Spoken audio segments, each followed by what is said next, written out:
시청자 여러분 안녕하십니까? 8월 15일 광복절 JBCN 뉴스입니다. 지금의 경기도 화성시는 일제시대 독립만세운동이 가장 거셌던 지역으로 유명한데요. 그로 인해 일제의 끔찍한 만행으로 아픔을 간직한 곳이기도 합니다. 보도에 김윤희 기자입니다. 1919년 4월 15일 경기도 수원군의 작은 마을이 불길에 휩싸였습니다. 일본군이 마을 사람들을 교회당 안으로 몰아넣은 후 불을 지르고 집중 사격을 퍼부었습니다. 한 어머니는 아기만은 살려달라고 애원했지만 일본군은 이 아기마저 잔혹하게 찔러 죽이고 말았습니다. 온 마을은 모두 잿더미가 돼버렸습니다. 지금의 화성시 향남읍 제암길 일대에서 벌어진 제암리 학살 사건입니다. 이 사건은 화성시 발안 일대에서 계속해서 벌어진 독립만세 운동에 대한 일본군의 보복 만행이었습니다. 1919년 3월 1일 독립만세 운동이 벌어진 얼마 뒤 3월 31일 발안 장날에 모인 제암리와 인근의 주민 천여 명은 독립만세 운동을 벌였고 일제 경찰이 무력 진압하면서 군중 3명이 사망하는 사건이 일어났습니다. 하지만 주민들은 이에 굴하지 않고 밤마다 봉화를 태우며 거세게 대항했고 이 과정에서 일본 순사 가와바타를 처단했습니다. 결국 일본군은 치안을 빌미로 보복 학살을 자행했습니다.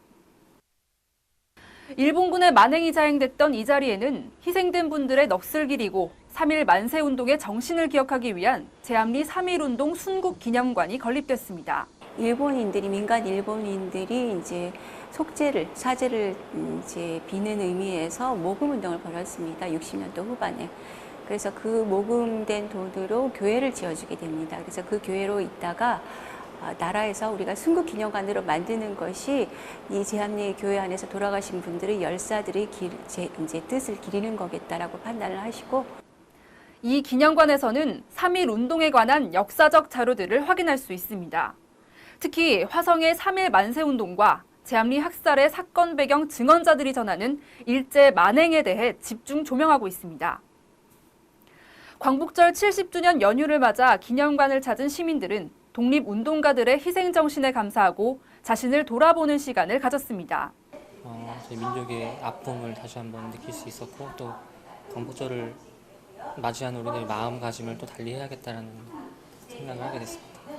아이들한테 이제 좀 더 넓은 의미나 또 광복절 여러 가지 의미도 좀 알려주고 싶고.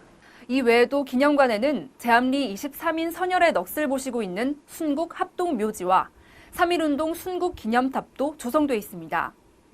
용서는 하되 잊지는 말자. 기념관 한편에 쓰여진 글귀는 광복 70주년을 맞은 우리에게 많은 의미를 던지고 있습니다. JBCN 뉴스 김윤희입니다.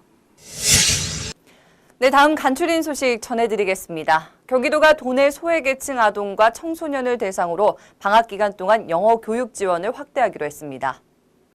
생활이 어려운 저소득층 자녀를 대상으로 오는 17일부터 4박 5일간 경기 영어마을 파주 캠프에서 실시됩니다. 캠프는 합숙형 프로그램으로 원어민 강사들과 함께하는 과학과 미디어, 미술, 요리 등 다양한 전공별 체험식 수업이 마련됐습니다. 지난 13일 평택시청 종합상황실에서는 작년 하반기 시민과의 대화에서 건의됐던 사항들이 어떻게 추진되고 있는지 검토하는 보고회가 열렸습니다. 이날 보고회에는 공재광 평택시장과 안중 송탄 출장소장, 총무국장 등이 참석했습니다. 이 자리에서 공 시장은 개인 수혜 사업이나 수혜 주민이 적은 사업은 가급적 자제하고 우선순위를 통해 예산과 행정력을 낭비하지 않도록 당부했습니다. 어린이집에서 자다가 호흡곤란 증세를 보여 병원으로 옮겨진 생후 6개월 된 남자아이가 뇌사 상태에 빠져 경찰이 수사에 나섰습니다. 화성동부경찰서에 따르면 지난달 23일 이 어린이집에서 잠을 자던 김모 씨의 생후 6개월 된 아들이 숨을 쉬지 않는 것을 다른 보육교사가 발견하고 119에 신고했습니다. 김 씨는 경찰 조사에서 병원으로 옮겨진 아이가 기도삽관, 심폐소생술 등 응급조치를 받는 과정에서 호흡기 계통에서 우유 찌꺼기가 나왔다고 진술한 것으로 알려졌습니다. 경찰은 업무상 과실치사상 혐의로 오산 지역 모 어린이집 보육교사와 원장을 불구속 입건했습니다. 일본 아베 총리가 어제 진정성이 결여된 과거 전쟁이란 표현을 쓰면서 과거형으로 사죄하는 담화를 발표했는데요. 오늘 광복 70주년을 맞은 가운데 역사 인식을 둘러싼 한일 간 갈등 문제는 당분간 지속될 것으로 전망되고 있습니다. 지금까지 진행의 한세화였습니다. 시청해주신 여러분 고맙습니다.